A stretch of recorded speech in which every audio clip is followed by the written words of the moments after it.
السلام عليكم ورحمة الله وبركاته. daawadayaasha ugu qiimaha badan meel kasta naga daawanaysaan halka aad naga daawanaysaan waa bartiini baahinta wararka. fadlan hadii ay tahay markii kugu horeysay soo boqoto channelkan gacmaha amateedka u fur subscribe saar sidoo kale kambareelka furo si aad la socoto fiidiyodan soo gelin doono maalin kasta. Welcome back with another video. waa muuqaal kale oo hadda cusub. xadhiga wiilka caanka ah waa Bilaal Bushaawi ayaa wuxuu cibra qaadasho u yahay dhalinyarada isticmaasha social media wax kaga soo dodobta dhibka hadba iyo xaaladda adag ee laga soo maray wiilkan yar uu ku dhaxmaray isla saldhiga dhexdiisa ayaa hadda xaalad xun laga soo maray ama xaalad xun maraysa. wiilkan oo la hadaanu siida madaxweynaha jamhuuriyadda Soomaaliland waa Mudane Muuse Biixi Cabdiye.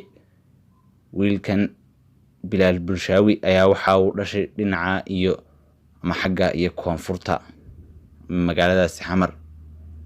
wiilkan caanka ah ee Bilaal Bushaawi ayaa isku soo aadan kadib markii laba nin oo la qabtay kuwaas oo ku faafinayay diinta Kristanka magaalada Hargeysa laguna qabtay. labada nin oo ahaa laba nin oo xafaad ah isla markaana yaqiinay ama aqaanay fiqiga diintana fahansana ayaa hal mar ka baxay diinta isla markaana faafinayay diinta Kristanka. ونعوذ بالله سبحان الله.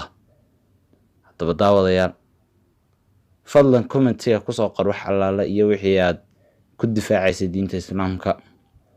sidoo kale una duceyn wiilka la soo daayay Bilaal Bushaawi xadhiga lagu haysto. wassalaamu calaykum waraxmatullaahi wabarakaatuh.